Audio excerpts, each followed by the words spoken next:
Assalamualaikum, selamat pagi, selamat datang ke second kita punya episod kedua Online Now On Site Later. Pada pagi ini, saya percaya ramai semua penonton di luar sana sudah tahu yang apa yang kita akan kongsikan kepada anda semua. Betul tak adik-adik? Okey, pada hari ini kita akan kongsikan kepada anda semua salah satu spesies yang cukup terkenal di Zoo Taipei dan Night Safari ini, iaitu harimau belang Malaya. Harimau belang Malaya ini juga turut dikenali sebagai Malayan Tiger dan juga nama saintifik bagi Malayan Tiger ini adalah Panthera tigris jacksoni. Okey, adik-adik semua boleh ingat Panthera tigris jacksoni merupakan nama saintifik bagi Malayan Tiger ini.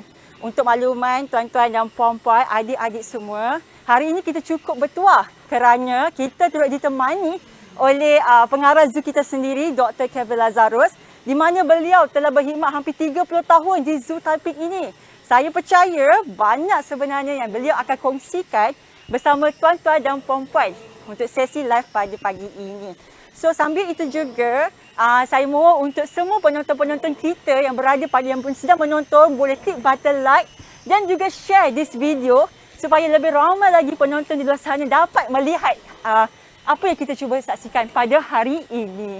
Tetapi di samping itu juga untuk maklumat adik-adik dan juga semua penonton, sekarang ini kita buat live dengan dua platform berbeza, iaitu bersama kita punya Instagram dan juga bersama kita punya Facebook. So, tanpa melengahkan masa, saya pasti ramai sebenarnya penonton kita sedang menanti untuk melihat harimau belang Malaya kita. Betul tak? So, hari ini saya tanpa melengahkan masa, saya ingin memperkenalkan speaker kita pada hari ini, Dr. Kevin Lazarus, pengarah Zoo Taipei dan Night Safari. Selamat pagi, Doktor. Selamat pagi, Aziz. Terima kasih, Doktor, spend your weekend untuk hari ini. Oh, tak ada masalah. Okey, so before saya percaya semua kita punya viewers hari ini tak sabar untuk melihat kita punya main highlight kita. So, boleh Doktor bagi sedikit teaser kepada semua penonton kita apa specialnya lawatan maya pada hari ini? Okey, hari ini kita akan melihat harimau Malaya yang berada di Zoo Taiping dan Night Safari. Dan hari ini kita akan ada beberapa sesi lah. Salah satu adalah kita akan lepaskan harimau belang daripada kurungan malam dia. Dan dia akan datang ke pameran. Kita akan lihat tu dalam masa yang terdekat ni.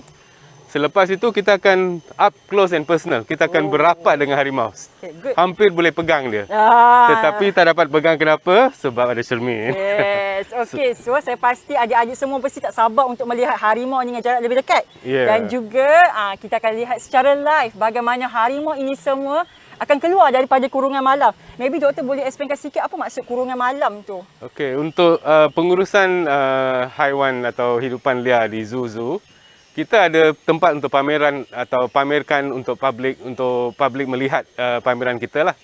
So tempat pameran itu adalah untuk haiwan itu atau habitat dia untuk sepanjang hari atau sepanjang malam, berikut dia siang atau malam.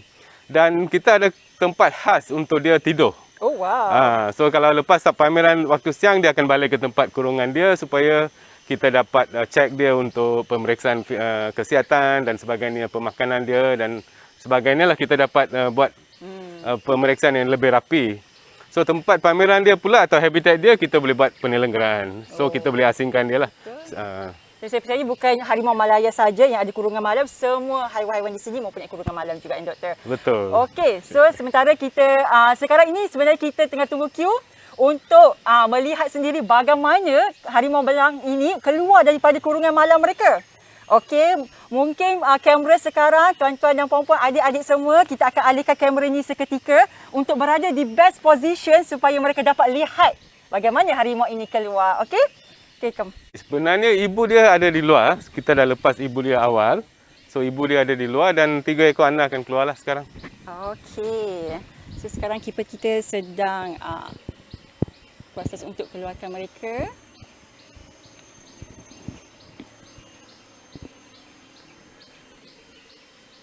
Saya harap semua penonton semua dapat bersabar. Okey, dah keluar dah.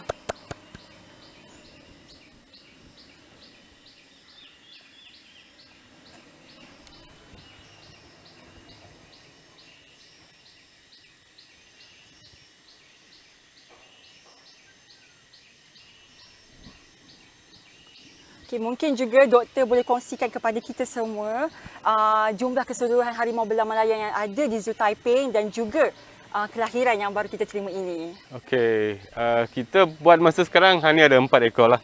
Okay. Satu ibu dengan 3 ekor anak. Mereka ni merupakan sebahagian daripada program pembiakan dalam kurungan untuk harimau belang Malaya. Dan kita dengan anak dia, kita ada 3 ekor lah anak dia. Di mana satu adalah jantan, nama dia Puntum, dan 2 ekor betina, Teja dan Bayu. Mereka telah dilahirkan pada tahun lepas, pada 12 hari bulan April 2020. Yes. So besok genap cukup setahun 3 bulan lah doktor? Betul. Okey. Tanya pun untuk ibu dan anak-anak dia. Okey, untuk makluman semua penonton adik-adik di rumah, sekiranya adik-adik ataupun penonton mempunyai sebarang persoalan, Dr. Kevin akan bersama kita sehingga ke akhir siaran ini. So adik-adik semua bolehlah tanyakan sebarang soalan dan Dr. Kevin akan cuba untuk menjawab segala persoalan adik-adik ataupun ibu bapa yang berada di rumah. Tinggalkan soalan anda di ruangan komen di bawah.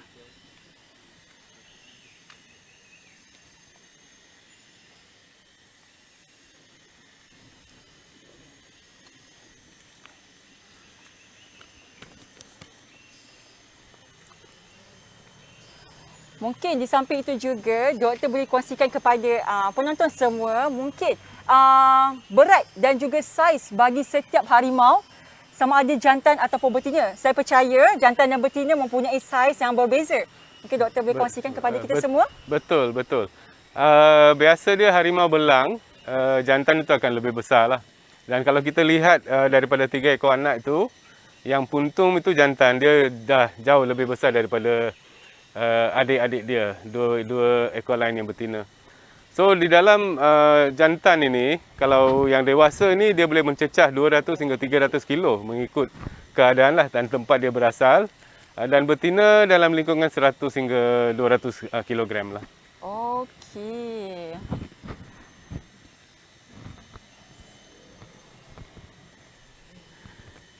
So doktor, mungkin doktor juga boleh kongsikan kepada kita semua bagaimana pula dengan main diet bagi setiap harimau-harimau yang ada di Zoo Taiping ini. Apa yang kita berikan kepada mereka semua? Okey, untuk diet atau pemakanan harimau belang Malaya di zoo, kita bergila-gila lah jenis makanan dia. Dan ada hari yang dia dapat daging lembu, ada yang dapat ayam, dan sekali seminggu kita bagi daging kambing. Okey. So memang tak dapat dinafikanlah bahawa kos bagi makanan harimau ni sebenarnya pun agak tinggi ke doktor? Yes, sebab harga daging memang tinggi. Harga semasa. So memang tinggilah kos pemakanan dia. Tapi kita bernasib baiklah dalam musim PKP ini kita dapat banyak sumbangan daripada pihak-pihak kerajaan dan pihak-pihak tertentu untuk jenis-jenis makanan yang kita gunakan ini. Okey. Ada satu soalan daripada penonton kita, doktor. Dia tanya sama ada, bolehkah harimau ini berenang? Itu yang soalan yang selalu orang tak tahu. Dia ingat kucing tak suka air.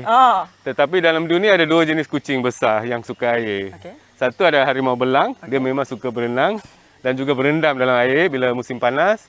Dan satu lagi adalah jaguar di Amerika Selatan.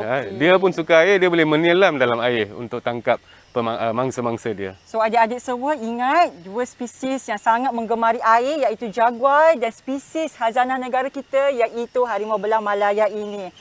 So selepas ini adik-adik kita akan lihat harimau yang berada di hadapan kita ini secara lebih dekat di pameran bercermin yang telah kita sediakan selepas ini. So mungkin semua penonton sudah bersedia dah ke untuk lihat dengan lebih dekat? Okey. So mungkin kita boleh bergerak untuk melihat harimau ini dengan lebih dekat di depan pameran mereka. So bersama kita juga pada hari ini adalah zookeeper bagi Zoo Taiping yang menjaga harimau belang Malaya ini. Bersama kita Encik Nasrul, zookeeper kita. Encik Nasrul, boleh kita bersama-sama sebentar? So Cik Nasrul, since Cik Nasrul lebih dekat dengan harimau belang Malaya ini, mungkin senang bagi Cik Nasrul untuk membezakan anak-anak harimau iaitu Puntum, Teja dan juga Bayu. Mana satu ya Cik Nasrul? Susah soalan ni. Yang jantan yang paling besar lah, buntung. Boleh Cik Nasir tunjukkan yang mana satu? Yang ni. Okey, adik-adik semua, ini adalah puntung. Sekejap, kita tunggu puntung untuk datang. Yang ni buntung. Ini adalah puntung, okey. Kalau tengok dia yang paling besar. Dan yang ni bayu. Di hadapannya adalah bayu. Okey doktor, ada satu soalan daripada penonton kita doktor. Dia kata, harimau ni boleh melahirkan anak berapa banyak sekali kelahiran tu? Okey, biasa dia antara 1 hingga 5 atau 6 lah. Tapi jarang 6. Kebanyakan masa 3 atau 4 lah. Itu yang biasa lah. Okey. So mungkin kamera boleh berada di hadapan sikit untuk melihat dengan lebih dekat.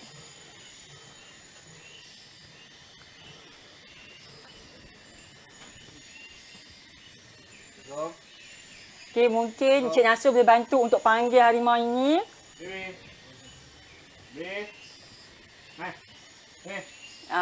Bagus baby.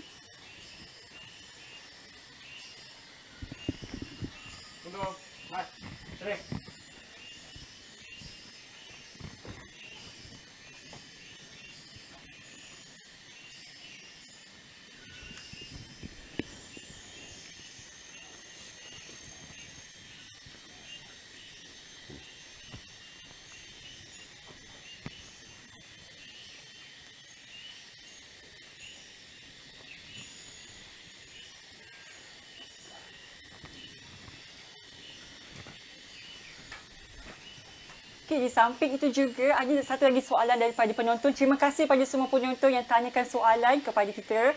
Okey, mungkin doktor boleh kongsikan kepada kita. Since anak dia dah saiz dia hampir sama dah dengan ibunya. Bagaimana pihak zoo sendiri untuk membezakan ibu dan ketiga-tiga anak ini, puntung, teja dan juga bayu? Okey, sebenarnya setiap harimau ni ada perbezaan dia dari segi corak belang-belang dia.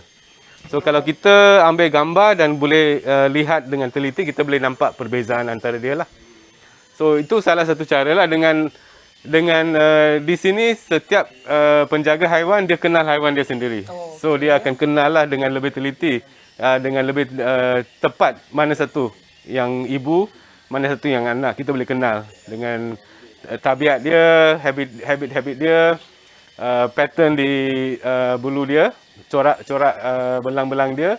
Dan untuk confirm 100%, setiap hidupan dia di sini ada microchip. Okey, microchip. So microchip itu adalah unik, dia ada satu nombor yang unik untuk setiap individu. So itu adalah 100% lah cara kita mengenali dia. Ya. Okey, faham doktor. Doktor, betul ke strap ataupun belang pada badan harimau belang ini adalah seperti kita punya thumbprint? Yes. Dia lebih kurang macam tu. So kalau kita ambil gambar, mungkin sudut yang sama untuk setiap ekor harimau itu ada perbezaan dia. Okey. So, saya pasti anak-anak yang 3 ekor puntung, teja dan bayu ini baru dilahirkan di zoo. Bagaimana pula dengan ibunya? Okey, ibu dia pun adalah kelahiran di zoo. Di mana dia adalah anak kepada seekor harimau belang betina yang kita telah selamatkan bersama dengan Jabatan Perkhilitan di Simpang Pulai dekat dengan Ipoh. Dia telah masuki ke perkampungan orang dan telah diselamatkan di sanalah. So telah dibawa ke sini untuk program pembiakan. So kiranya ibunya pun merupakan salah satu projek ataupun program konservasi dan pembiakan yang berjaya dibiarkan di Zoo Taiping ini. Ya, betul.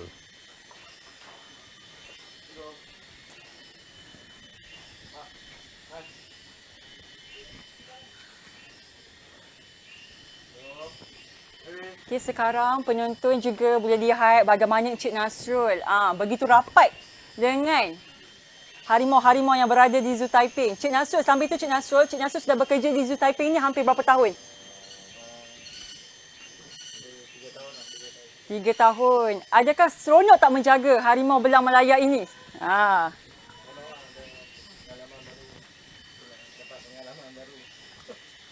Terima kasih Cik Nasrul.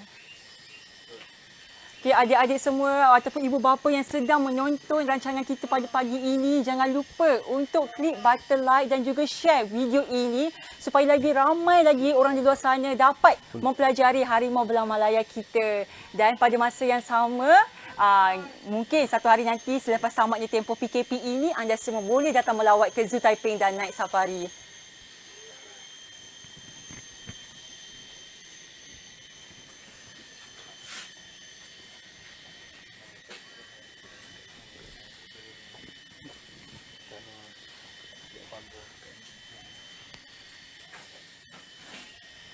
Okey, di samping itu juga doktor, mungkin doktor juga boleh kongsikan kepada semua penonton kita bagaimana pula tempoh pembuntingan bagi harimau belang Malaya ini, bagi betina, dan juga boleh doktor tambahkan juga bagaimana lifespan harimau belang Malaya ini dalam kurungan dan juga di luar pameran ataupun dalam hutan. Okey, jangka masa mengandung, tempoh bunting ada dalam lingkungan 3 bulan dan jangka hayat pula, lifespan, jangka hayat adalah di hutan antara 10 hingga 15 tahun. So di hutan dia banyak cabaran dia. So mungkin 10 hingga 15 tahun lah jangka hayat dia. Tapi dalam kurungan dia ada peluang untuk lebih lama. So kemungkinan 12 hingga 20 tahun lah. Kalau kita bernasib baik ada yang hidup 20 tahun lebih. So kiranya jangka hayat di dalam kurungan ada lebih panjang berbanding di dalam hutan disebabkan oleh beberapa faktor lah kan doktor? Ya, sebab di hutan dia tak ada perubatan, dia bergantung terus untuk mencari mangsa-mangsa dia untuk makanan. Banyak cabaran lah di hutan. Tapi di zoo dan sebagainya dia dijaga, kesihatan dia dijaga, kalau sakit dirawat dan sebagainya kan, pemakanan dia tak ada masalah. So dia ada lebih peluang lah untuk hidup lebih lama.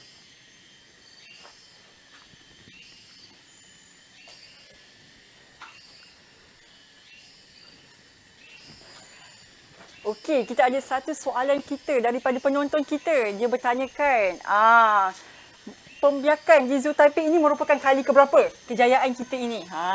Okay, kita actually sebenarnya telah mula program pembiakan harimau belang Malaya pada tahun 1994-95 macam itu. So daripada masa itu sampai sekarang kita telah banyak pembiakan lah. Ada yang dah tua, dah mati dan sebagainya, dan juga telah dihantar ke zoo-zoo lain. So kalau kita hitung semua, kita dah ada kelahiran di sini mungkin lebih daripada 6 atau 8 kali. Okey. Dan jumlah anak mungkin dalam 20 hingga 30 ekor lah. Saya percaya ini merupakan satu kejayaan buat Zoo Taiping dan Night Safari apabila kita berjaya untuk membiak haiwan yang hampir kita consider sebagai sangat dan kritikal juga numbers dia. Ya, betul. Harimau dan singa ni actually sebenarnya bukan susah sangat nak membiak. Tapi kita perlu ada bilangan yang betul, baka yang betul supaya kita buat pembiakan dengan cara yang saintifik lah.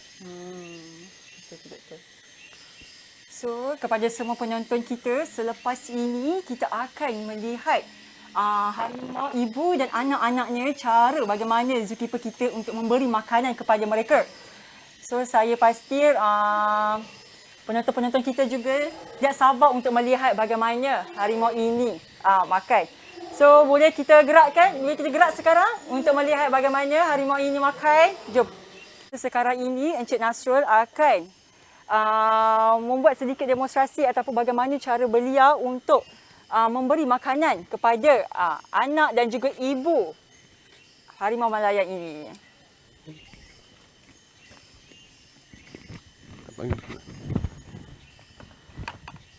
Okey, Cik Nasrul juga akan panggil anak-anak dia lain.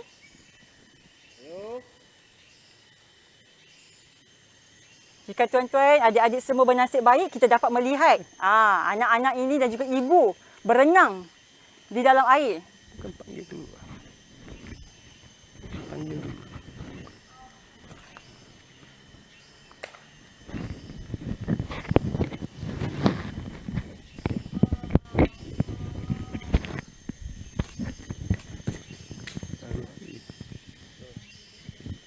Lari.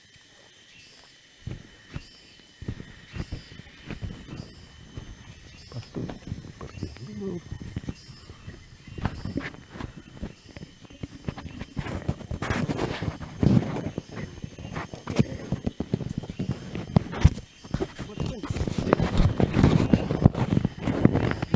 berenang dulu lah, baru bagi makan.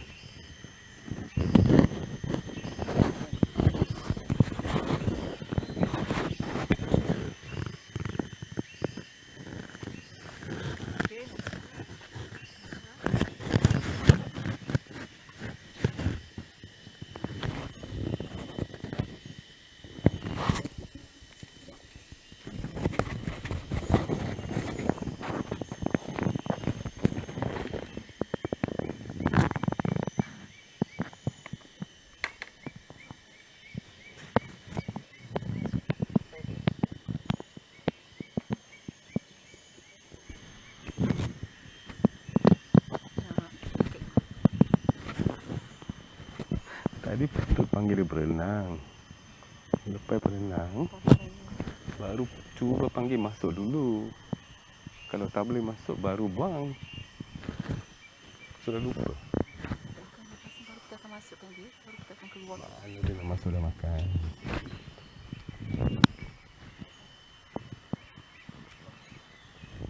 Tak, dia patut panggil berenang dulu. Semalam bukan bincang macam tu lah. Lepas tu cuba bagi masuk. Kalau dia tak boleh masuk, baru buang sini. Ini dah potong. Dah berenang kan sekarang dia? Dah makan. Tak apalah, teruskan. Apa nak buat? Cuba. Tak, cuba panggil berenang tak? Ah.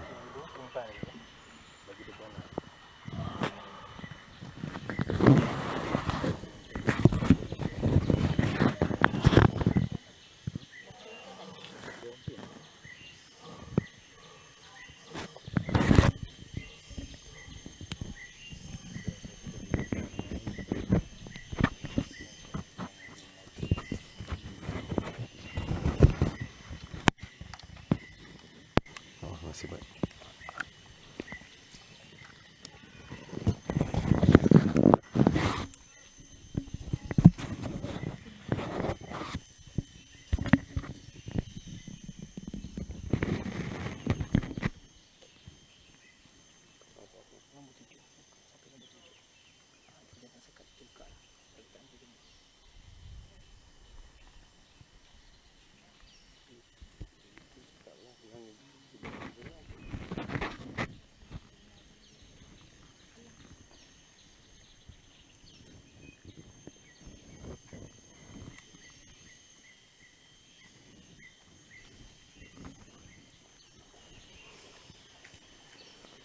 Okay, sekarang ini keeper panggillah harimau tu cuba tunjuk cara dia berenang.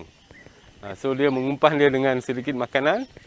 Dan ini kita tunjukkanlah cara dia berenang ni.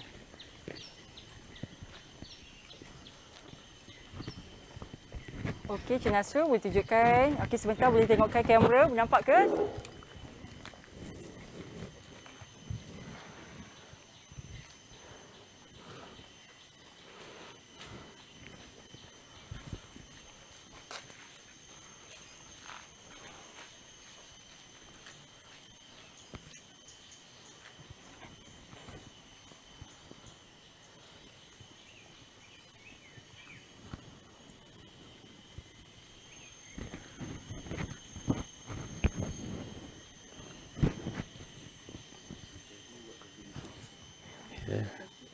Yeah, because it was on.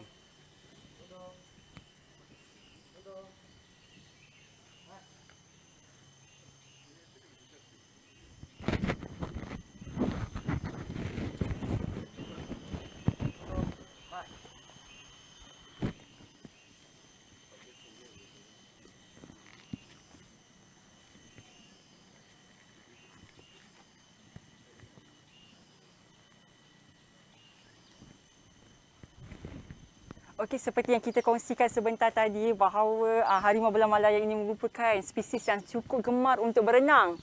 Seperti yang tuan-tuan dan puan-puan adik-adik semua sedang lihat di dalam sekarang ini.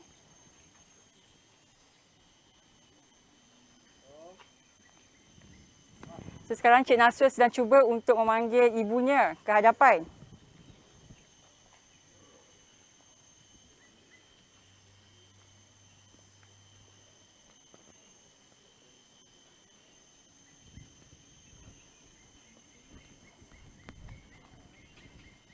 untuk mereka yang baru sedang menonton.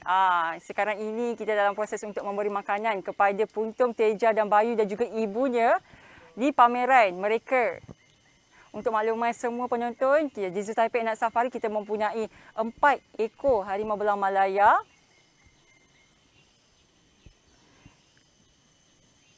Bagi mereka yang merindukan Zoo Taipei dan Night Safari, jangan risau, selepas tamatnya tempoh PKP ini, anda semua boleh datang melawat ke Zoo Taipei dan melihat sendiri dengan lebih dekat anak-anak harimau dan juga ibunya. Anak-anak dia pun dah sudah besar selepas hampir besok genap setahun 3 bulan. Bagi Puntung, Teja dan Bayu selepas dilahirkan pada 12 April 2020 tahun lepas.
Mungkin doktor juga boleh kongsikan kepada semua penonton kita. Kalau pengunjung yang datang, dia boleh melihat landscape yang sangat menarik dan cantik bagi pameran harimau belang ini. Mungkin doktor ada maksud ataupun signifikannya sendiri kenapa adanya aliran air, kenapa terdapatnya gua di sini dan juga pokok-pokok yang berada di sekeliling. Mungkin doktor boleh jelaskan kepada semua. Okey, bila kita mereka bentuk atau design sesuatu pameran, kita ambil kira beberapa faktor lah. Satu adalah keperluan fizikal dan psychological hidupan liar yang kita ingin mempamerkan. Kedua adalah kita juga ambil kira topografi atau tapak sedia ada lah untuk buat pameran itu. So, contoh yang di sini, kita tahu harimau belang ni suka berenang, dia perlu ada pokok untuk mencakar. Dan juga perlu ada at least kawasan yang luas sedikit lah supaya dia dapat berlari dan sebagainya. So dengan mengambil kira keperluan itu, dan tempat ini sebenarnya asal dia kolam ni memang ada di sini. Okey. Tapi tak ada pameran lah, dia kolam sahaja macam tu je. So kita telah mengubah suaikan tempat ini dengan membina tembok di depan supaya dia tak boleh panjat dan ada pagar di keliling kawasan yang cukup luas inilah. Dan telah menyediakan pameran dia. Okey. So saya pasti pihak Zoo Taipei Night Safari sendiri akan berusaha untuk memastikan bahawa haiwan-haiwan di sini dapat merasai seperti habitat asal mereka. Betul. Sekurang-kurang dia menyerupai habitat asal dia. Okey, menarik tu doktor.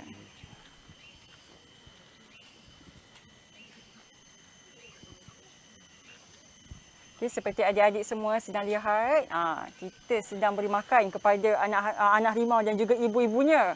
Ibunya dan anak-anaknya.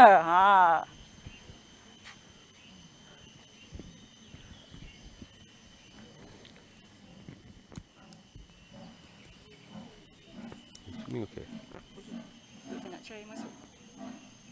Try. Masuk. Kami cakap kita akan cuba untuk lihat bagaimana itu untuk masukkan dan selepas ini kita akan sediakan kakas.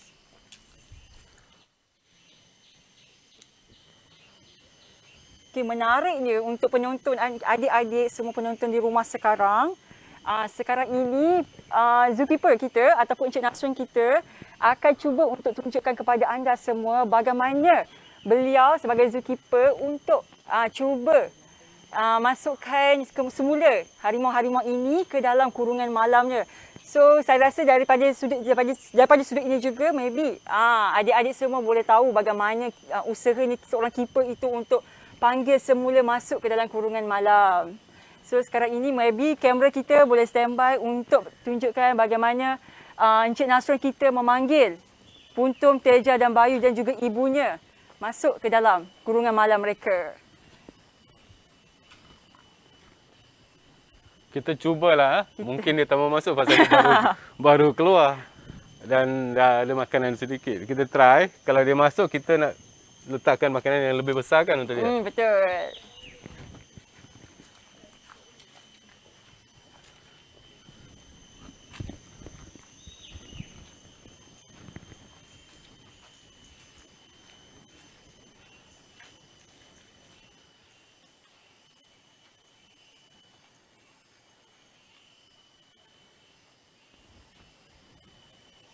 So sekarang ni Cik Nasrul kita cuba untuk tunjukkan kepada penonton semua bagaimana beliau nak cuba untuk masukkan harimau-harimau kita ni ke dalam kurungan malam. So adik-adik, saya pasti ini caranya untuk adik-adik sendiri mempelajari usaha seorang zookeeper kita untuk masukkan mereka.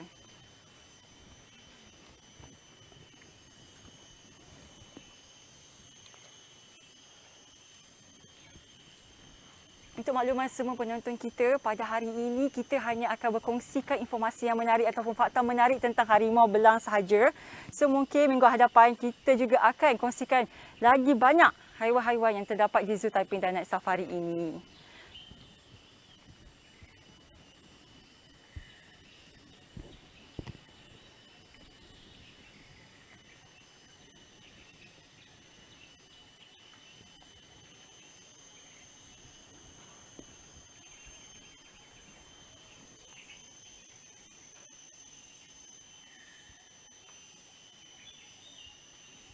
Kepada semua penonton kita, mungkin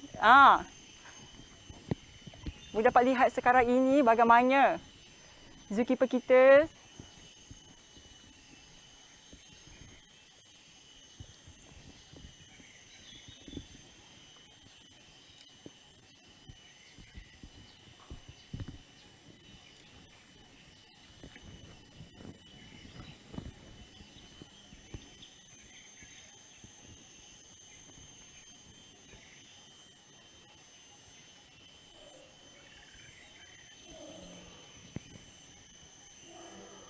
Okey, untuk semua makluman penonton, sekarang ini kita akan masukkan dulu ibu dan anak-anaknya ke dalam pameran dan selepas ini zookeeper kita akan cuba untuk menyediakan menu ataupun makanan yang sangat istimewa kepada harimau-harimau ini iaitu kakas.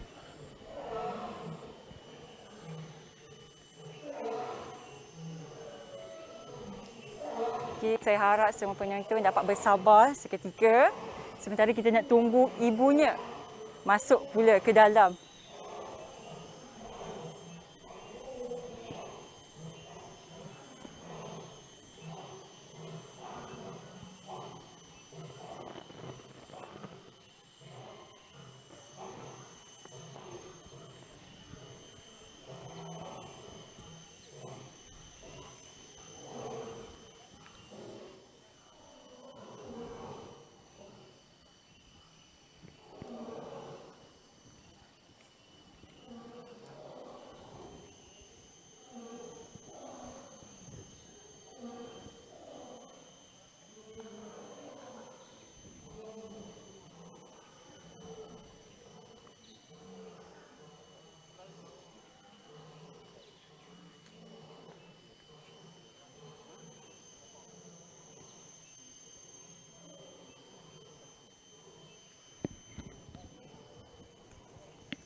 Okay, sambil kita melihat, sementara kita tunggu Encik Nasrul kita untuk panggil semula anak-anak harimau dan juga ibunya untuk berada di dalam kurungan malam, mungkin doktor juga boleh kongsikan kepada semua penonton bagaimana doktor sebagai pegawai veteriner pada masa yang sama untuk membuat pemeriksaan bagi harimau ini. Saya pasti harimau ini agak sukar untuk kita buat pemeriksaan, doktor. Okey. Actually pemeriksaan harian dilakukan oleh keeper lah. Okey. Dia akan melihat tahap kesihatan dia, sama ada dia makan dengan macam biasa ataupun ada perbezaan dalam najis dia dan sebagainya. Pegawai veteriner kita pun adalah Dr. Ridwan dan pembantu dia Cik Halim akan buat rondaan juga untuk cek keadaan kesihatan lah. So kalau semua dia normal, kita tak buat apa-apalah.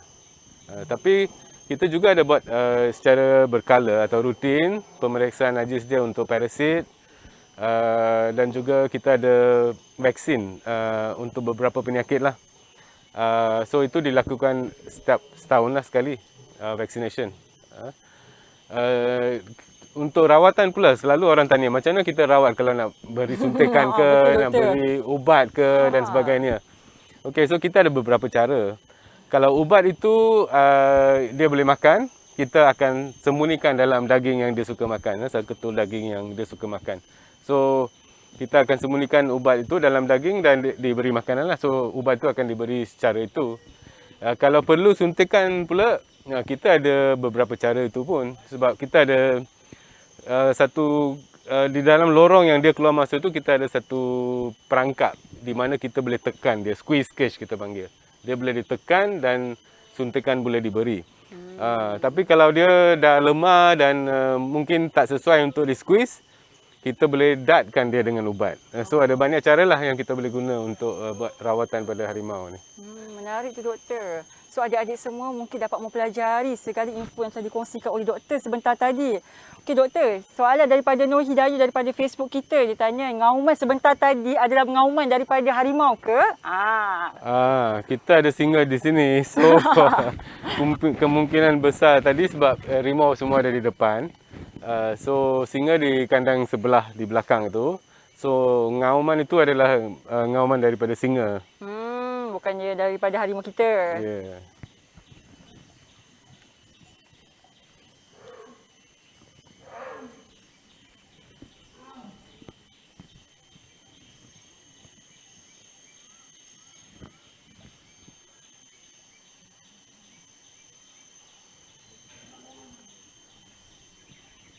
Okay, di samping itu juga doktor, maybe doktor boleh kongsikan kepada kita semua, sekiranya satu hari nanti kita masuk dalam hutan, ini kita terjumpa harimau, apa tindakan kita perlu lakukan? Adakah, saya macam tak pasti nak kena buat apa kan? Okey doktor, ada opinion doktor sendiri? Okey, biasa dia lah kalau kita masuk hutan, kita takkan jumpa harimau lah. Sebab dia jauh lebih peka daripada kita, dia dah tahu dari jarak jauh bahawa ada orang dan dia akan melarikan diri atau bersembunyi. Tetapi mungkin jarang-jarang sekali kita terserempak lah. Dia pun tak perasan dan kita pun tak perasan dan terserempak dengan dia. Kebanyakan masa dia akan lari sebab dia takut pada manusia. So apa yang kita perlu buat, jangan lari. Sebab kalau kita lari, dia akan kejar. So apa yang kita perlu buat adalah freeze atau berdiri tanpa bergerak dan menghadapi harimau itu. Okey. Kita kena freeze. Kalau kita lari, dia mengundang, dia kejar. Sama seperti kalau kita jumpa anjing tepi jalan tu. Kalau dia datang macam nak menyerang ke apa, kita perlu berdiri dan menghadapi dia. Okey. Dan cuba buatkan badan kita besar, angkat tangan ke dan sebagainya. Okey. Kalau kita pusing dan lari, itu akan mendorong dia untuk kejar. Dan bila dia kejar, itu kemungkinan berlaku gigitan ke, jatuh ke dan sebagainya kan. So konsep dia lebih kurang sama lah. It's a very good tips sebenarnya doktor. Okey, kalau kita jumpa, kalau macam buat doktor cakap tadi lah, kalau jumpa harimau dalam hutan ni agak sukar lah. Tapi sekiranya terjumpa mungkin apa yang tuan-tuan dan puan-puan boleh lakukan adalah kita just freeze. Berdiri seketika dan besarkan tangan. Maybe menampakkan kita agak besar. Okey, very good tips doktor. Dan berundur pelan-pelan. Jangan berdiri situ je. Dan berundur pelan-pelan dengan menghadap dia. Sebab ciri tabiat harimau ni dia serang dari belakang. So kalau kita pusing dan lari, dia akan serang dari belakang. So kalau kita menghadap dia dan kita bergerak pelan-pelan untuk keluarkan daripada kawasan itulah. Okey, menarik sangat doktor.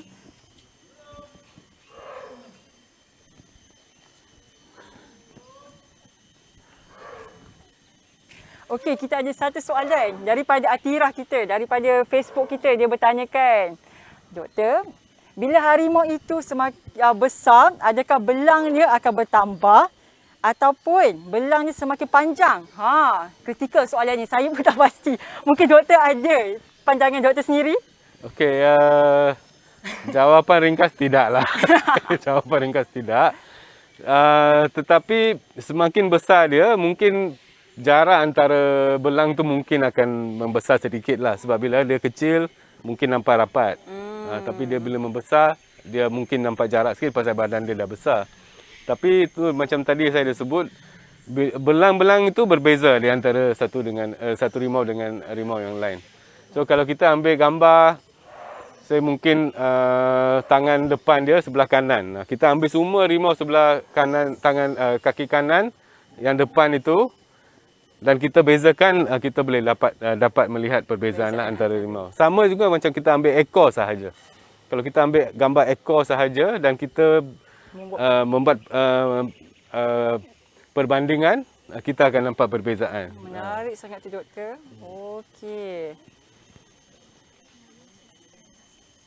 So, mungkin adik-adik semua boleh dapat segala info yang kita kongsikan sebentar tadi, bahawa dia punya stripe dia tu boleh membezakan antara seekor harimau dengan harimau-harimau yang lain.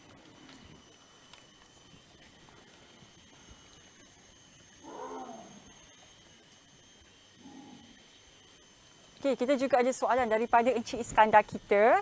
Beliau bertanyakan, adakah harimau ini merupakan spesies haiwan yang aktif pada waktu malam, doktor? Dan juga berapa kali sehari harimau ini akan dilepaskan ke pameran?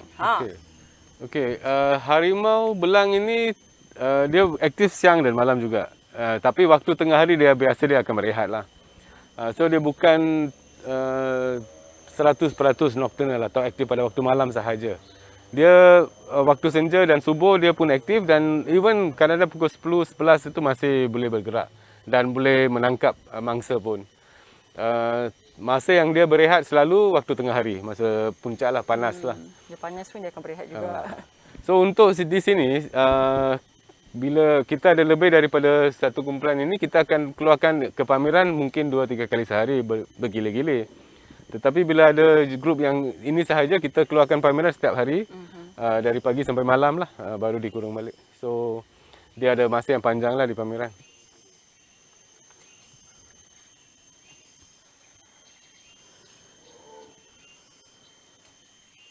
Kita try lah pelan-pelan, tengok dia masuk tak. Sebab biasa dia bila dah keluar dan diberi makanan sedikit, dia susah sikit nak masuk. Tapi kita tengoklah nasib kita hari ni. Kalau nasib baik, dia akan masuk.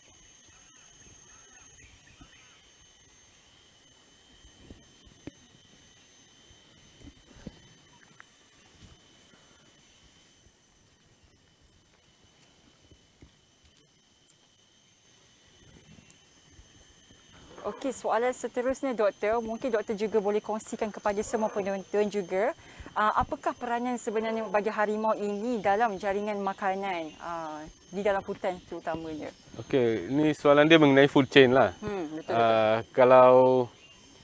Kalau kita melihatlah harimau belang adalah apex predator. Dia predator atau pemangsa yang paling tinggi lah.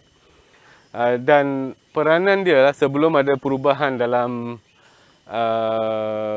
hutan kita, perubahan pemangsa dan sebagainya, masih sama. Dia adalah pemangsa utama dan dia mengawal spesies-spesies lain yang jadi makanan dia. Bilangan dia jangan terlebih banyak. Sebab kalau sesuatu spesies itu terjadi terlebih banyak, contoh dia lah, kalau satu keadaan di mana mangsa dia macam rusa, patut ada satu bilangan yang tertentu dalam satu habitat yang seluas keluasan tertentu. Tapi kalau tak ada apex predator, tak ada pemangsa utama dia, bilangan dia mungkin akan meningkat banyak sangat. Dan bila meningkat banyak sangat, dia pula akan merosakkan habitat dengan memakan terlebih banyak pokok-pokok, tumbuhan dan sebagainya. Dan ini boleh akibatkan masalah-masalah yang lain lah. So ini balance of life lah, balance of life dalam food chain ini. Dia mengawal bilangan-bilangan tertentu supaya habitat itu kekal, subur dan sihat. Okey, faham. Okey, saya harap jawapan doktor tadi memang cukup betul, tepat di mana dapat menjawab soalan daripada Puan Kamalia sebentar tadi. Okey doktor, adakah mereka ini ataupun harimau kita yang ada kita dapat lihat sekarang ini, mereka ada gemar bergaduh sesama mereka ke doktor? Okey, dia lebih kurang adik-beradik dalam satu keluarga lah. Okey. Sekali-sekala ada lah gaduh sikit-sikit. Mungkin ada luka lah sikit dan sebagainya. Itu normal. Okey. Contoh puntum ada tadi, mungkin kalau ada yang perasan ada luka sedikit dekat bahu dia. Mungkin ada yang nampak. Itu pasal ada sedikit pergaduhan antara dia, tapi bukan serius lah. Dia main kasar kan. Macam tu. Macam kita jugalah.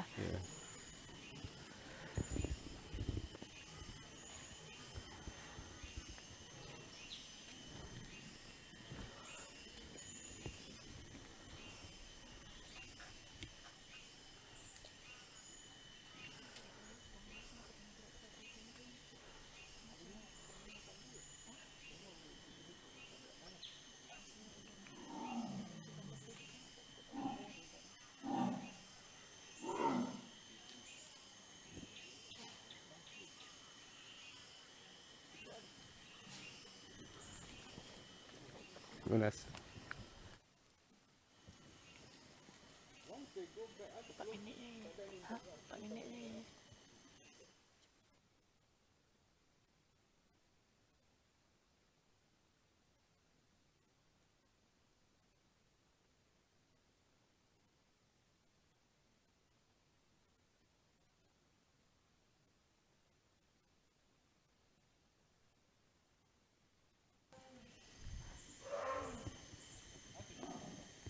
Untuk semua penonton kita yang sedang melihat di live kita pada hari ini, sekarang ini kita dalam proses untuk memasukkan harimau kita ke dalam kurungan malam mereka.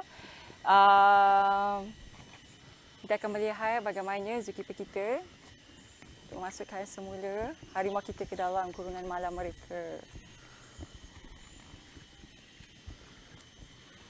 So, selepas ini kita akan sediakan menu ataupun diet yang cukup istimewa, salah satu program enrichment kita ataupun kita panggil sebagai program perkayaan kepada harimau kita pada hari ini, di mana kita akan sediakan carcass.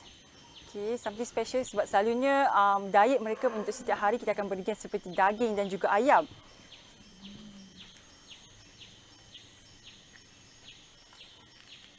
Saya harap semua penonton kita dapat bersabar seketika sahaja lagi untuk memastikan ibunya untuk masuk ke dalam kurungan malam. Tinggal ibu je seorang sahaja lagi.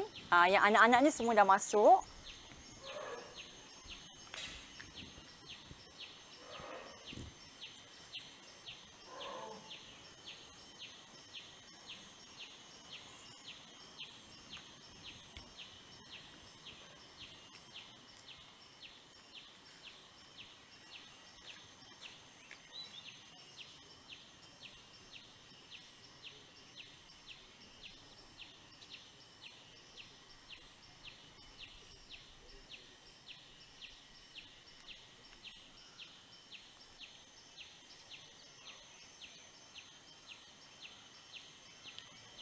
Bila kau tak kelas, bila kelas, orang tengok dulu tau.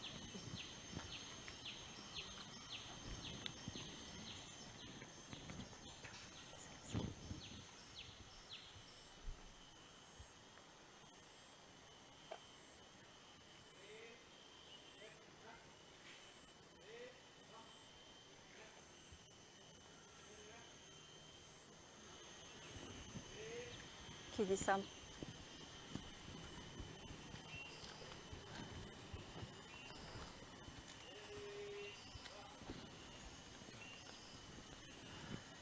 Okay, doktor, mungkin sambil itu juga kita boleh doktor ceritakan sedikit juga kepada penonton kita di mana adakah harimau ini boleh memanjat dan juga maybe dia mempunyai kelebihan-kelebihan yang tersendiri untuk harimau belang ini. Okey, dia kalau nak memanjat mungkin sedikit sajalah kalau pokok itu tak tinggi sangat dan dia lebih untuk mencakar lah. Dia lebih untuk mencakar. Dia bukan arboreal atau boleh main di atas dahan-dahan seperti harimau kumbang atau harimau dahan. Dia lebih arboreal. Maksud dia boleh duduk di atas pokok-pokok. Harimau ni taklah, tapi dia lebih untuk mencakar. Dan kalau kita lihat tadi, satu masa dia berdiri di belakang pokok-pokok, kita kurang nampak dengan jelas harimau ni sebab pattern dia walaupun di tempat yang macam ni terang nampak clear, tapi dalam hutan di dalam pokok dan belukar memang tak nampak sangat.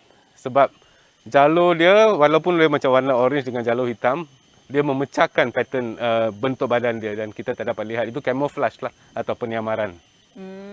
Okey.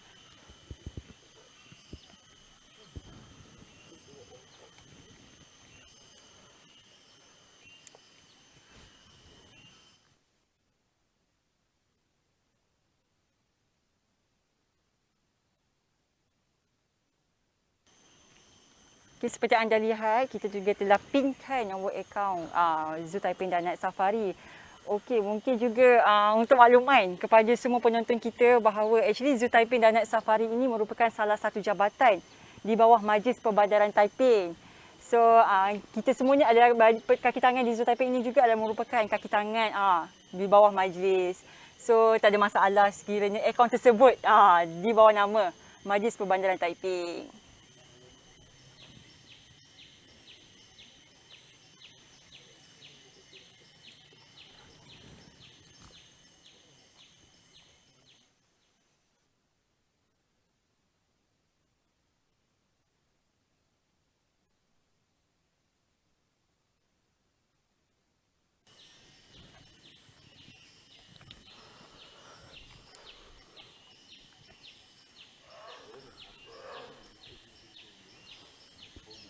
Saya pasti ramai sebenarnya penonton-penonton kita ni yang sangat merindukan Zoo Taiping dan Night Safari. So dengan adanya platform seperti ini, dapatlah anda semua dapat melepaskan rindu anda untuk melawat ke Zoo Taiping dan juga rindukan Bandar Taiping itu sendiri. Seperti anda lihat sekarang ini, cuaca di Bandar Taiping ini pun sangat nyaman. Bagi mereka yang rindukan, mungkin satu hari ini nanti anda dapat berkunjung ke Bandar Taiping dan juga dalam masa yang sama dapat melawat ke Zoo Taiping dan Night Safari. So, saya harap semua penonton dapat bersabar seketika. Kita akan lihat bagaimana tinggal seekor saja lagi, iaitu ibunya sahaja untuk masuk ke dalam kurungan malam mereka.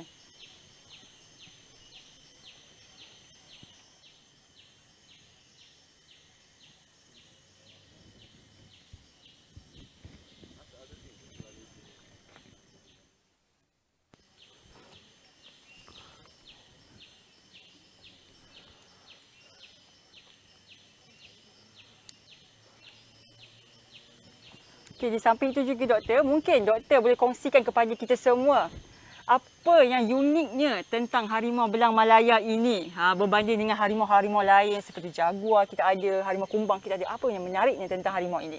Okey, untuk Malaysia lah, kita harimau belang Malaya ni hanya terdapat di Malaysia saja, di semenanjung Malaysia sahaja, mungkin sampai ke Segenting Kera di selatan Thailand.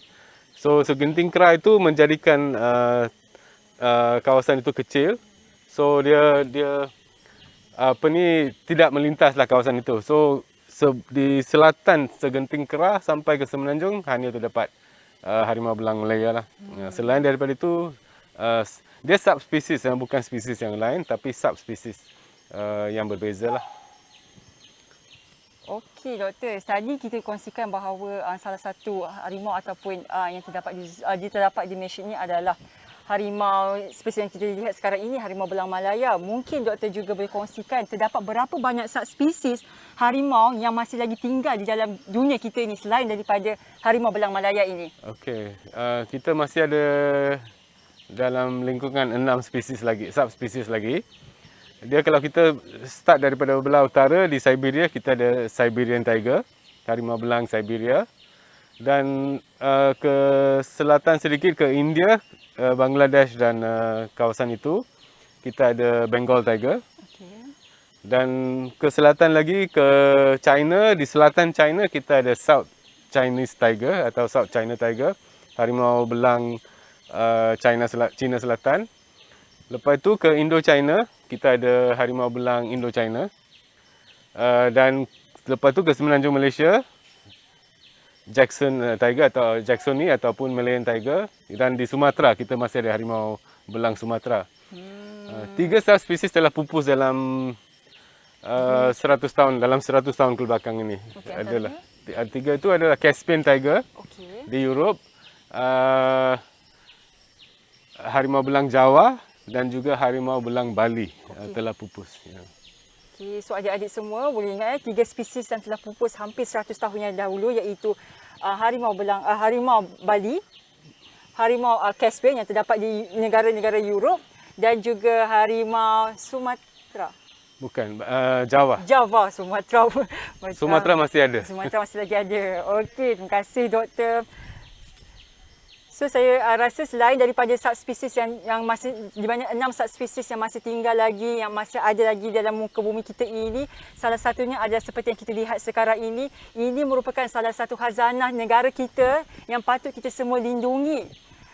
Di mana kita tak nak satu hari nanti generasi akan datang tidak dapat lagi melihat harimau belang Malaya ini seperti yang terjadi pada badak Sumatera. So kita nak benda ini berlaku. So dengan adanya kejayaan seperti pembiakan ataupun kelahiran harimau belang ini seperti ini dalam zoo, sedikit sebanyak kita dapat membantu negara kita. Ya, tapi kita perlu faham bahawa pembiakan dalam kurungan bukan jawapan dia. Sebab itu sebagai satu sokongan sahaja kepada pemulihan harimau belang. Dan untuk pembelajaran untuk orang. Sebab kalau kita nak melihat harimau, kalau kita ke hutan memang susah nak melihat.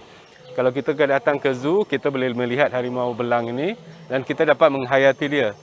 So, pembiakan dalam kurungan hanya sokongan sahaja. Yang paling penting adalah kita selamatkan dia dan pastikan dia dapat dipelihara di alam semula jadi dalam bilangan yang cukup untuk dia hidup untuk jangka masa yang panjang. So maksud dia habitat itu perlu selamat dan subur dan sesuai, bilangan perlu ada dan kita jangan ada fragmentation atau pecahan hutan di mana harimau belang di satu hutan sini tak dapat bergaul dengan harimau belang di hutan seberang sana sebab ada pembangunan ke perladangan ke dan sebagainya. So dia tak dapat bergaul. So itu pun adalah masalah. So kita perlu ada koridor untuk dia dapat bergaul dan juga habitat yang cukupi supaya dia dapat kekal hidup untuk jangka masa yang panjang. Okey, faham tu doktor. Okey, penting tu sebenarnya untuk kita melindungi harimau belang Malaya kita ini supaya satu hari nanti kita dapatlah melihat dan kita tak nak kita cuba elakkan harimau ini daripada terus pupus. Dengan bilangannya sekarang yang hampir kurang daripada 200, ini satu perkara yang sangat menyedihkan. Ya, dan sangat bahaya sebab bila bilangan dia kurang daripada 200, genetik dia mungkin tak cukup. So kita perlu pastikan dia dapat ditingkatkan kembali ke satu bilangan yang lebih sesuai, lebih selamat. Okey, tadi macam doktor bincangkan tadi ataupun katakan tadi seperti kita tak naklah berlakunya ataupun fragmentation bagi sesuatu habitat tersebut. So maybe doktor boleh kongsikan kepada semua penonton kita bahawa adakah ada satu cara di mana kita ataupun Jabatan Perhutian sendiri untuk ada satu metod bagaimana diorang nak estimate berapa banyak tinggal lagi populasi harimau di dalam hutan. Sebab kita seperti kita sedia maklum sekarang ni harimau kurang daripada 200. Adakah? Okey, memang ada cara-cara dia lah.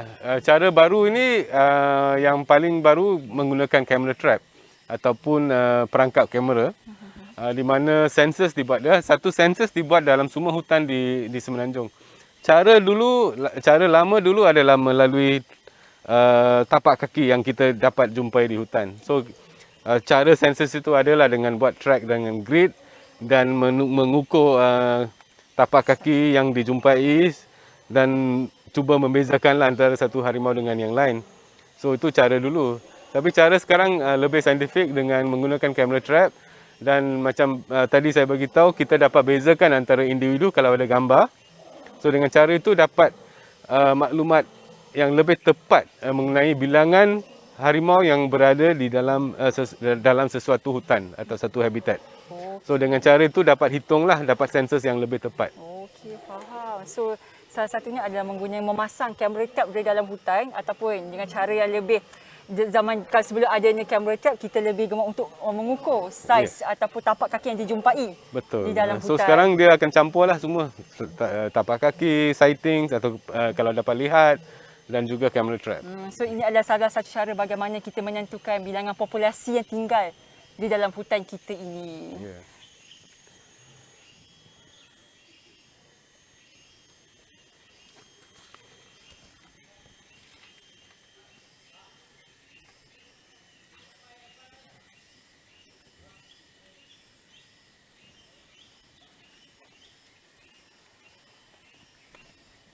So di samping itu juga doktor, mungkin doktor juga boleh kongsikan sebab kebanyakan kita sering lihat adalah harimau belang Malay terutama di Malaysia. Mungkin juga doktor boleh kongsikan kepada semua penonton kita apakah sebenarnya perbezaan.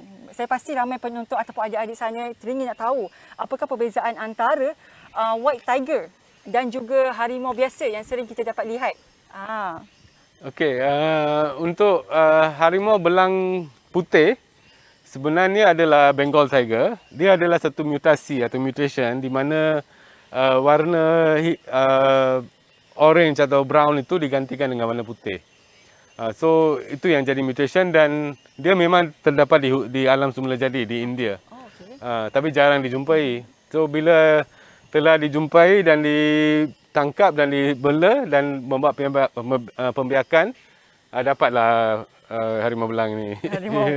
So dapatlah pembiakan. Bila kita dapat buat pembiakan, dapat menambahkan bilangan dia. Tu yang dapat harimau belang putih. So asal dia mutation di India. Okey. Oh, so saya pasti ramai semua baru tahu bahawa harimau putih itu sebenarnya adalah mutasi sebenarnya. Bukannya lahir-lahir memang satu hari telah wujud sekian lama, bukan. Yeah. Dia memang adalah sebenarnya daripada Bengal tiger. Bengal tiger. Okey, betul.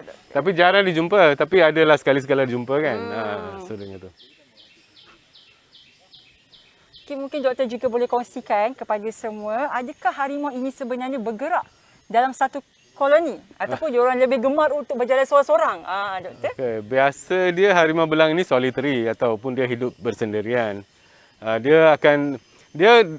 Kehidupan harimau belang ini dalam alam semula jadi macam inilah lebih kurang. Satu jantan dewasa akan mengawal sesuatu kawasan yang besar.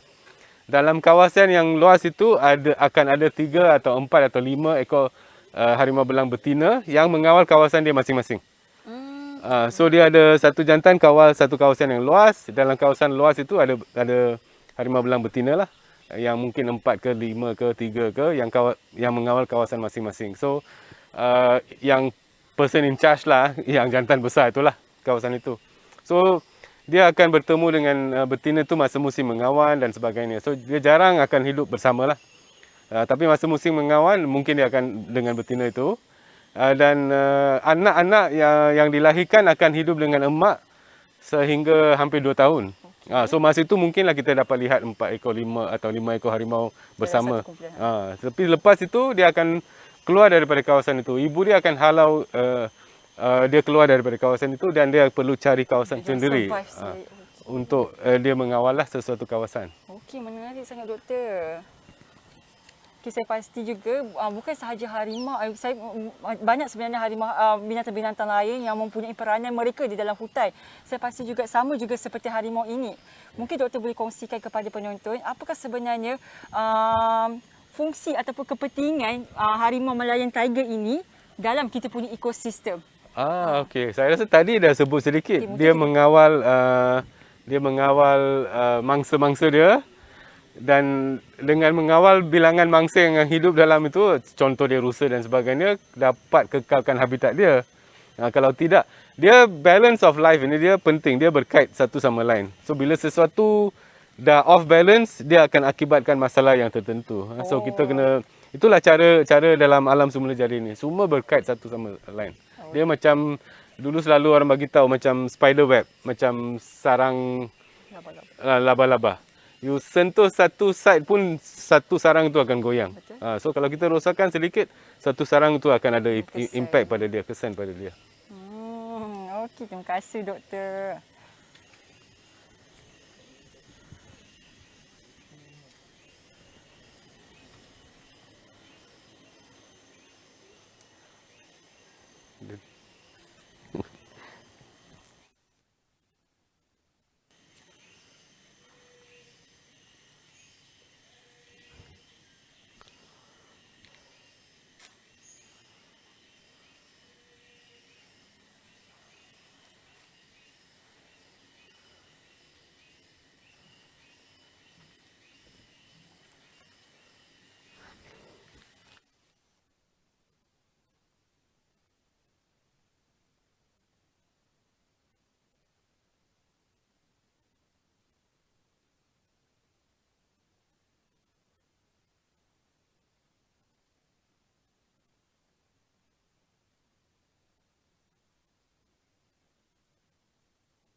Okay, sambil kita melihat anak-anak harimau ibunya sedang minum di hadapan ini, mungkin doktor juga boleh kongsikan kepada penonton kita, sekiranya harimau ini makan rusa ataupun apa jenis makanan pun sekalipun, berapa lama untuk makanan tersebut digest di dalam perut mereka?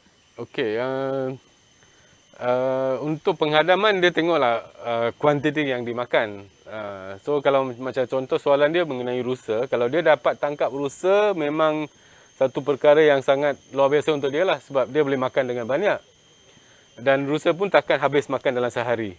So dia boleh makan mungkin dalam 10 hingga 20 kilo makanan sekali Gus. So dia akan makan makanan itu dan dia akan ambil masa dalam sehari untuk menghadam. Tapi bangkai rusa itu dia akan sembunyikan. Oh, okay. Dia akan tutup dengan daun atau rumput kering dan sebagainya, dan dia akan kembali dan makan setiap hari kat bangkai itu. Bangkai yang dia sembunyikan itu. Dan sampai habis. Walaupun dah berulat, dia akan kembali dan makan bangkai itu sebab dia dah dapat tangkap. Nak tangkap rusa bukan senang. Dan dia akan gunakan seoptimal yang boleh lah sampai hampir habis lah, sampai ulat makan habis bangkai itu. So dia akan kembali dan makan. So dia kalau dapat rusa mungkin dia tak perlu memburu lagi untuk 3-4 hari lah. Tak perlu memburu. Okay, faham doktor. Mungkin doktor kita boleh kongsikan lagi sekali kepada semua penonton kita yang mungkin terlepas. Dari segi saiz dan juga fizikal harimau ini sebenarnya mungkin terdapat perbezaan di antara jantan dan juga betina. So mungkin doktor boleh sekali lagi kongsikan kepada mereka di luar sana apakah saiz berat mereka. Okey, biasa dia lah jantan, harimau jantan lebih besar daripada yang betina. So mungkin dalam lingkungan saiz jantan itu mungkin berat dia mungkin dalam lingkungan 200 hingga 300 kilo. Atau mungkin lebih besar lah kalau yang Siberian, dan mungkin yang Bengal ada yang besar, dan Siberian memanglah besar. Dan yang betina mungkin dalam antara 100 hingga 200 kilo lah untuk harimau belang Malaya.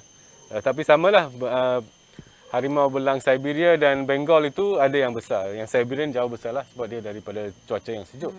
So biasa dia yang ketara jantan lebih besar daripada betina. Okey, itu cara paling mudah sekali lah untuk kita membezakan antara jantan dan Tapi tak pastilah kalau kita lihat di hutan besar mana besar yang siapa besar siapa kecil bukan senang nak bezakan. So itu cara kasar je lah. Okey, faham doktor. Okey, seterusnya doktor, bagaimana pula dengan jangka hayat harimau ini? Kalau di dalam hutan saya pasti berbeza dan di dalam pameran sendiri pun agak berbeza di dalam kurungan sendiri. So doktor mungkin mempunyai Okey, di hutan di alam semula jadi dijangkakan jangka hayat antara 10 hingga 15 tahun lah. Biasa dia lah. Sebab di hutan dia sangat mencabar kan. Tapi dalam kurungan dia ada peluang untuk hidup lebih lama. So mungkin antara 15 hingga 20 tahun. So itu dalam kurungan lah, dan kalau kita bernasib baik ada yang hidup lebih daripada 20 tahun dalam kurungan. Okey, satu soalan doktor daripada penonton kita di Facebook. Mungkin doktor boleh jelaskan sikit kenapa akaun bank kita di atas nama Majlis Perbandaran Taiping. Okey, jawapan dia bukan MPT hack kita. Kita ini salah satu zoo di Malaysia yang di bawah naungan ataupun salah satu jabatan dalam majlis ataupun pihak berkuasa tempatan. Buat masa ini kita adalah satu-satunya majlis perbandaran yang ada jabatan zoo. So kita ni unik lah. Tapi mungkin ada zoo-zoo lain yang ada majlis lah sekarang ini. Tapi asal dia kita salah satu zoo yang di bawah majlis, dan majlis itu ada jabatan khas untuk zoo. Itu beza kita lah. Dan akaun kewangan semua diuruskan oleh pihak majlis. So kita masukkan duit dalam akaun pun dalam akaun majlis. Tapi sumbangan itu akan masuk ke satu kumpulan wang khas untuk zoo. So setiap sumbangan yang masuk untuk kegunaan zoo, untuk memberi makanan ke, pembelian ubat-ubatan ataupun penambahbaikan di dalam zoo, akan dimasukkan dalam satu kumpulan wang khas. Kumpulan wang zoo. dan kita akan gunakan balik duit itu. Dia bukan akan masuk ke dalam hasil majlis lah. Kalau ada yang risau masuk hasil majlis, sumbangan itu akan masuk ke kumpulan Wang Zu lah. So itu ada beza lah. Bukan kita hack lah, bukannya MPT hack ke? Bukan MPT hack. Okey, so basically memang betul lah Jabat Zoo Taipei Night Safari ini merupakan salah satu jabatan di dalam Majlis Perbandaran Taipei. Yeah. Okey. Terima kasih yang bertanyakan soalan. Sangat bagus soalan tersebut sebab setengah daripada penonton dia risau kenapa duit tersebut disalurkan ke dalam Majlis Perbandaran Taipei.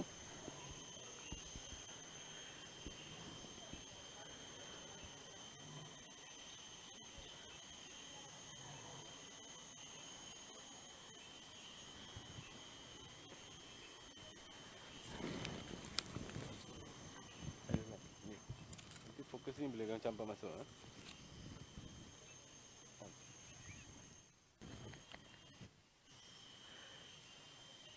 Sekarang ini kamera kita sedang beri fokus kepada ibunya, iaitu baby yang kita beri nama kepada ibunya.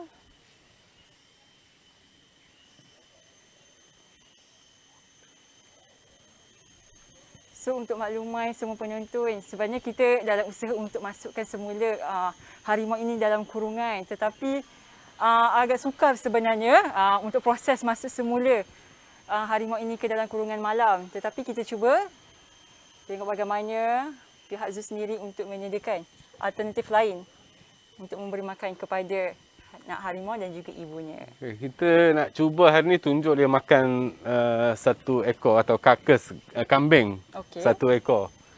So kita dalam usaha lah tu, kalau ibu dia tak masuk kita akan cari cara lain lah. So harap ibu tu relax sana. Kalau dia masuk lagi senang, kalau tidak kita akan carilah cara lain-lain untuk letakkan makanan itu. Dan supaya kita penonton kita dapat lihatlah cara dia makan. Okey doktor, mungkin doktor juga boleh kongsikan kepada semua penonton kita. Sebab kita selalunya haiwan sebab kita letakkan haiwan ini dalam pameran. Adakah sebenarnya harimau ini juga dalam pameran ini masih tahu memburu seperti dalam hutan itu sendiri doktor? Mungkin doktor ada pandangan doktor? Okey, cara memburu di hutan dan memburu di dalam pameran berbeza. Kalau kita dia dapat makanan hidup di dalam itu, dia akan tahu cara untuk tangkap dan makan. Tapi kita taklah letak makanan hidup di sini sebab dari segi kebajikan haiwan. Tapi di hutan dia, anak-anak yang lahir di sini mungkin tidak akan tahu sebab dia perlu cara yang sangat spesifik untuk memburu hidupan liar lain yang hidup. So dia sangat spesifik cara-cara penangkapan itu. So dia kena belajar daripada ibu dia. So bila kalau nak buat rewilding, letak balik ke dalam pameran, dalam hutan, dia perlu belajar dulu sebelum dapat dilepaskan. So itu satu proses yang berbeza lah, sangat complicated lah. Faham doktor.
untuk maklumat adik-adik semua penonton kita, kita sedang, okey, zookeeper kita telah menempatkan carcass di dalam pameran ini.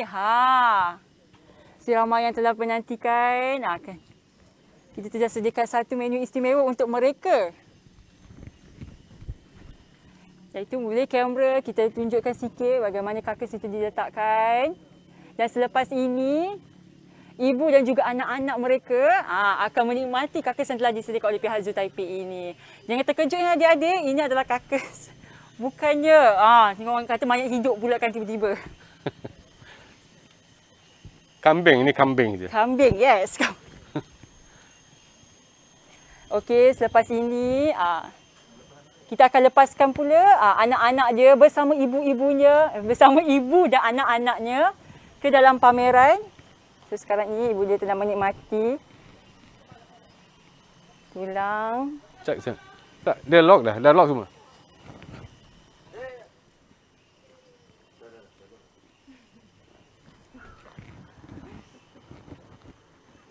Okey. Sebenarnya menarik sebenarnya kalau tuan-tuan puan-puan boleh lihat keadaan di sini. Okey, sekarang ini kita tunggu untuk zookeeper kita lepaskan pula ketiga-tiga ekor puntung, teja dan juga bayu. Dan selepas ini ibu dan bersama anak-anak mereka akan menikmati kambing. Yes, kambing bukan mayat hidup adik. Bukan selalu ya tuan-tuan dan puan-puan kita dapat melihat enrichment ataupun program perkayaan seperti hari ini.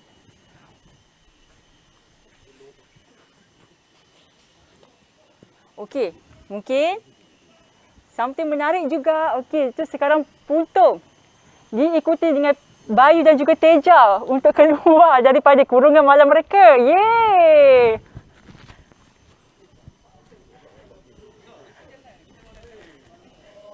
Okey, dapat lihat. Okey, mereka sangat excited mereka untuk makan kambing yang telah disediakan.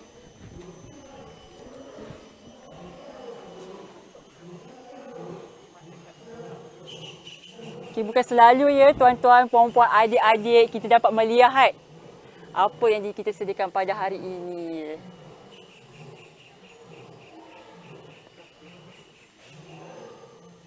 Mungkin dalam masa yang sama juga, doktor boleh kongsikan kepada semua penonton kita apa yang sedang kita lihat dan kenapa kita sediakan kambing seperti ini. Adakah ia salah satu proses enrichment? Boleh doktor terangkan? Okey, kita juga dalam zoo kita ada buat program dipanggil pengkayaan atau enrichment. So enrichment ini kita buat setiap hari ada sedikitlah apa-apa perbezaan dalam cara memakanan dia. So macam contoh yang ini kita beri carcass, full carcass.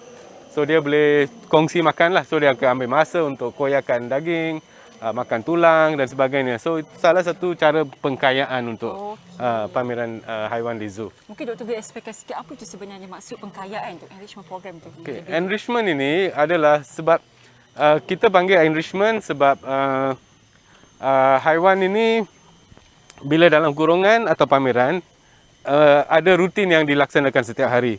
So kita ingin adakan perbezaan dalam rutin dia. So kita mungkin ada banyak cara lah untuk enrichment ini atau pengkayaan ini. Mungkin kita letak bau-bau yang berbeza. Contoh dia bau perfume ke, atau bau limau ke, bau najis rusa, supaya haiwan ini deria dia dirangsangkan dan dia akan cuba cari di mana mangsa itu ke, apa bau itu ke, dia akan investigate, dia akan siasat. So dia akan ambil masa lah untuk buat perkara-perkara ini, dan ini salah satu cara di mana kesihatan psikologikal haiwan itu dapat diutamakan lah atau dipelihara. So salah satu cara juga macam ni, kita letak carcass yang penuh supaya dia seperti di hutan dia dapat tangkap satu ekor rusa, dia akan cara dia makan, kita dapat melihat. So pengkayaan ini bagus untuk haiwan dan juga untuk pelawat. Kalau pelawat datang masa yang sama, dia dapat melihatlah perkara-perkara ini. Dan hari ini kita buat khas untuk penonton live lawatan maya hari ini. Bukan selalu ya tuan-tuan dan puan-puan kita dapat lihat harimau ini makan seekor kambing, seakan-akan seekor kambing.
Okey, seperti tuan-tuan dan puan-puan, adik-adik sedang lihat, mereka sedang bermain antara satu sama lain dalam ahli keluarga mereka dan menikmati makanan yang telah disediakan.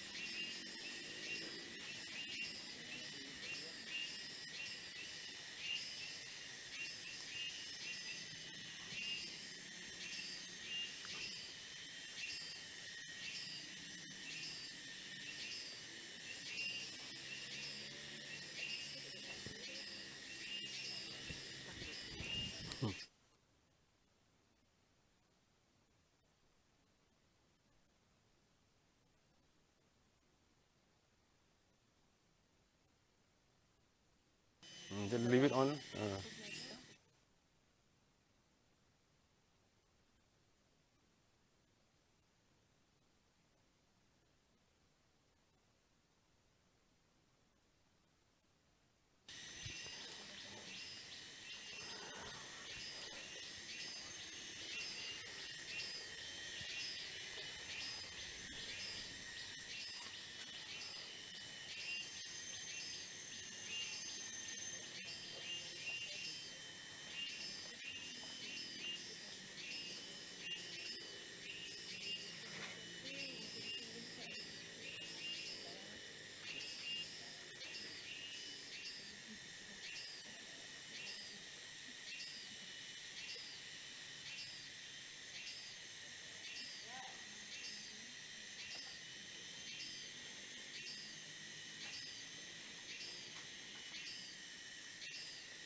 Okay, mungkin juga doktor seperti kita lihat sekarang ini, harimau ni sedang makan di hadapan kita. Doktor, adakah seekor kambing ni dapat dihabiskan dalam tempoh hari ini, ataupun kalau tidak dapat dihabiskan, adakah pihak zoo akan simpan balik kambing ini? Okay, doktor. Okey, biasa dia saiz macam ni mungkin tak habis. So kita tengoklah kalau dia berapa banyak yang dia makan. Dan kita sini tak membazir. Kalau ada lebihan dan mungkin dah bukan begitu fresh, kita boleh bagi kat buaya. Sebab buaya dia tak kisah makanan dia fresh atau tak fresh. So dia boleh makan. So kita tak membazir lah makanan di sini. Okey, tak ada masalah lah sebenarnya untuk kaki sini ditinggalkan.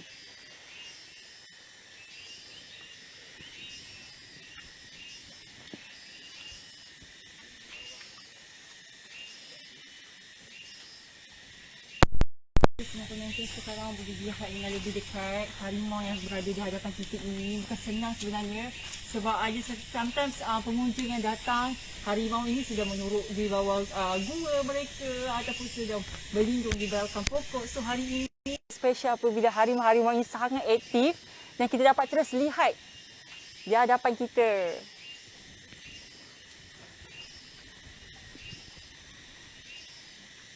seperti di Instagram kita juga.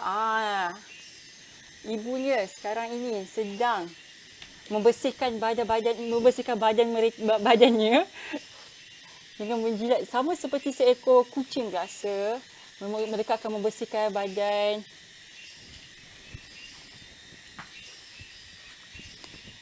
Jadi sekarang ini semua penonton boleh lihat dengan lebih dekat.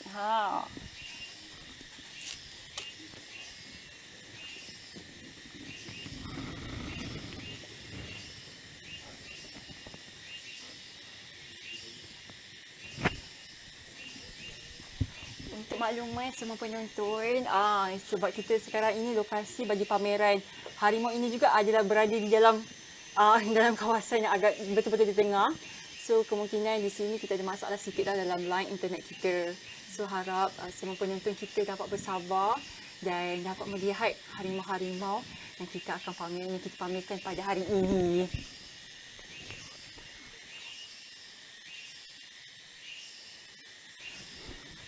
Kepada semua penonton juga, kami daripada pihak Zoo Taipei Night Safari juga sangat mengucapkan jutaan terima kasih kepada anda semua kerana sentiasa menyokong Zoo Taipei Night Safari, dan juga sokongan anda sebenarnya memberi kami semangat, bukan sahaja kepada saya, malah kepada semua zookeeper yang berada di Zoo Taipei Night Safari ini.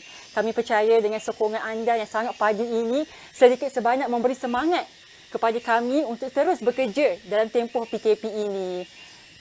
Dan tuan-tuan dan puan-puan, adik-adik semua, jangan risau. Semua haiwan-haiwan di sini masih lagi dalam keadaan baik. Kita akan memberi makanan mengikut diet mereka. Semuanya masih lagi dalam keadaan terkawal. So, semua penonton jangan risaulah keadaan mereka semua yang berada di Zoo Taipei Night Safari ini.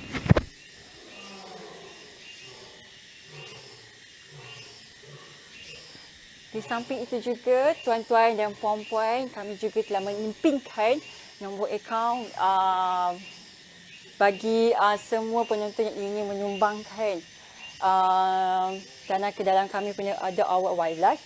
So, jangan risau. Duit tersebut, walaupun nombor yang kami pinkan tersebut adalah di bawah Majlis Perbandaran Taiping.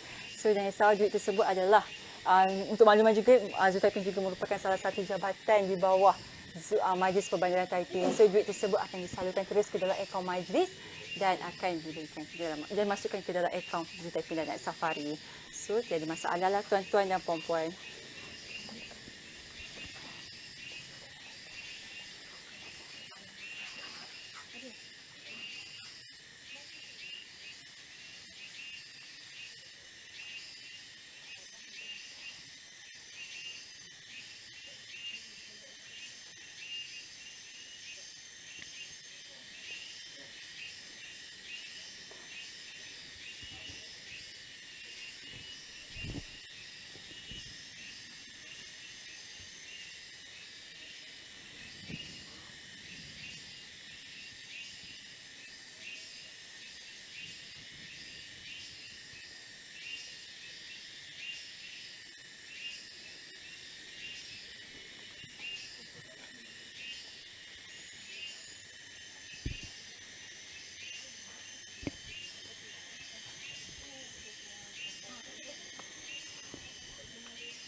Okey, di samping penonton kita sedang menonton harimau kita di hadapan ini, mungkin ada satu lagi soalan kepada doktor daripada Nur Syazana Nio.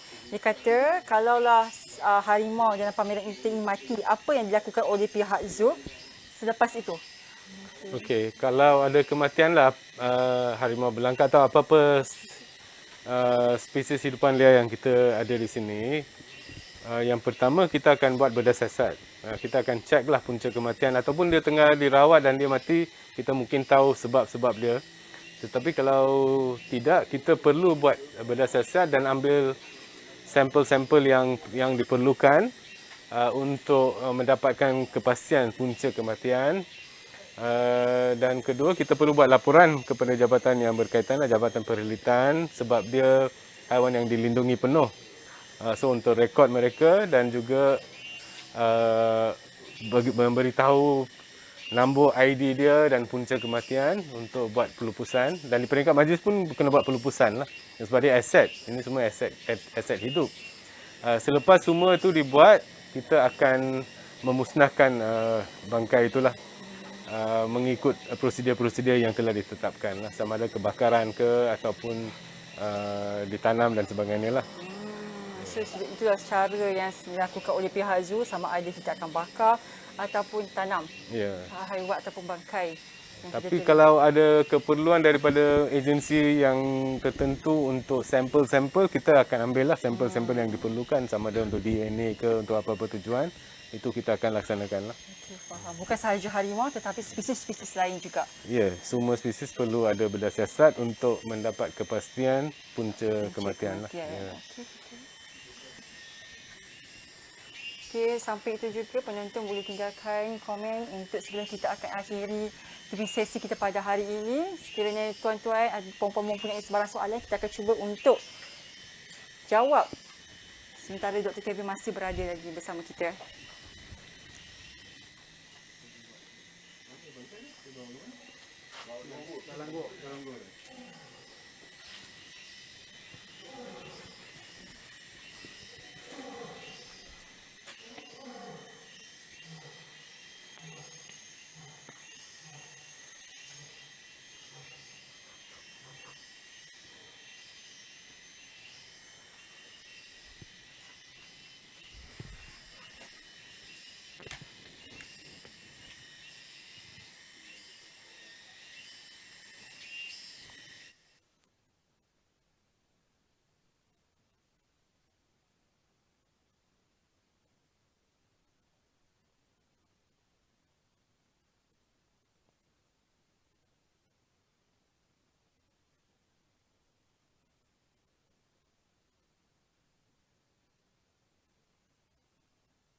Satu soalan dia adalah macam mana kita nak tahu bilangan harimau di Malaysia. Mungkin doktor boleh kongsikan lagi sekali kepada penonton kita. Yang kedua daripada Zaiti and Time. Dia kata apabila kena pindah ke anak dia nanti bila dah besar. Terima kasih Ilihana, terima kasih ZTN. Maybe doktor boleh kongsikan. Yang pertama, bilangan harimau belang di hutan di Malaysia ke? Okey, sensus yang telah dilaksanakan oleh jabatan yang berkaitan lah, Jabatan Perkhidmatan dan agensi-agensi. Saya rasa sensus yang terkini mungkin dalam lingkungan 200 ke bawah lah di dalam hutan kita di Malaysia ni buat masa sekarang. Itu yang terkini lah. Yang kedua, soalan dia? Okey, daripada ZTN, dia kata kena pindah ke anak dia nanti bila dah besar. Oh, sayang dia. Okey, sebab ada kemungkinan itu berlaku sebab kita ada satu program pembiakan dalam kurungan untuk harimau belang Malaya dan kita perlu menjodohkan dia lah dengan pasangan-pasangan yang bersesuaian. So ada kemungkinan lah yang di mana ada yang pasangan baru akan datang ke sini dan anak yang dilahirkan di sini akan dipasangkan dengan pasangan yang sesuai di tempat yang lain. So itu adalah satu kemungkinan yang besar lah akan berlaku. Ya. Mungkin doktor saya boleh tambah juga satu soalan kepada doktor. Bagaimana sepatutnya, mungkin ini something yang macam kebanyakan penonton ataupun pengunjung mereka ingin tahu bahawa sepatutnya haiwan-haiwan ini tinggal di dalam hutan. sebagaimana mereka pada pertama kalinya untuk mereka adapt dengan surrounding, terutama di dalam kurungan ini. So mungkin doktor ada pandangan doktor macam mana dia orang nak? Oh, okey. Yang rescue, animal yang rescue ke?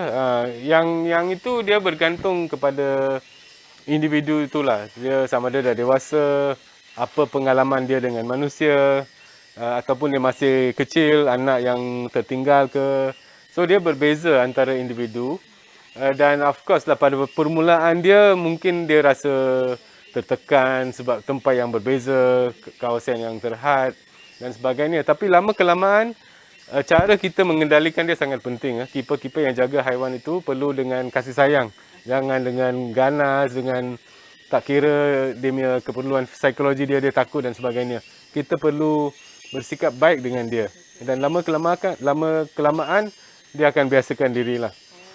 So itu dari segi husbandry itu satu cara yang pentinglah macam mana kita menjaga haiwan itu supaya dia rasa selesa dalam tempat kita. Terima kasih doktor.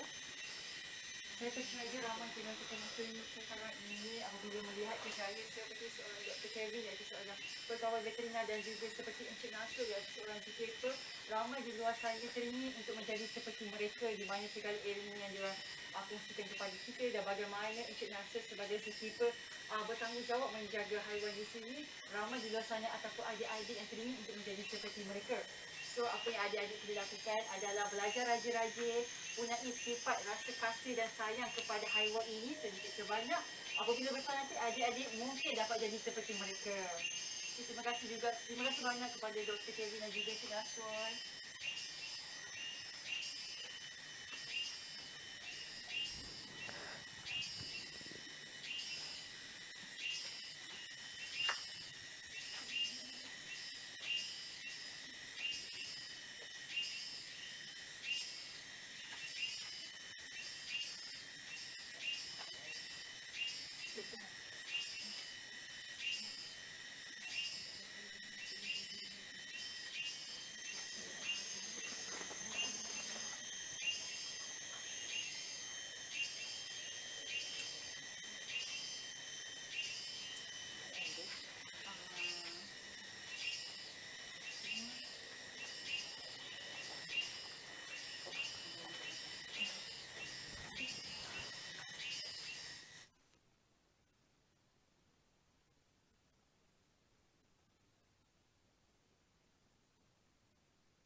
So, mungkin sampai di sini sahaja episod kita pada hari ini online dan on-site later bagi episod kedua iaitu Harimau Belau Malaya.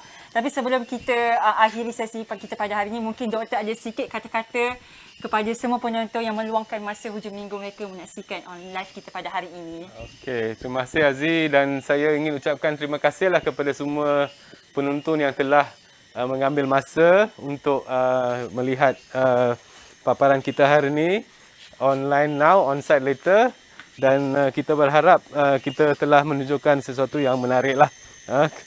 Dan kita berharap lepas ini kita ada episod ketiga dan sebagainya lah. So kalau masih PKP dan tidak dapat melawat zoo secara terus, bolehlah melihat zoo kita online. Okey, mungkin ini adalah salah satu platform untuk kami memperkenalkan Zoo Taiping dan juga memperlihatkan haiwan-haiwan yang berada di Zoo Taiping dan Night Safari ini. Apa yang kami harapkan semua penonton untuk sentiasa bersama dengan ahli keluarga, duduk di rumah. Kami akan jaga haiwan-haiwan yang berada di Zoo Taiping dan Night Safari. Jangan lupa untuk tonton kami lagi minggu hadapan pada hari Ahad pada 10 pagi pada minggu hadapan. Jumpa lagi minggu depan. Terima kasih semua. Bye-bye.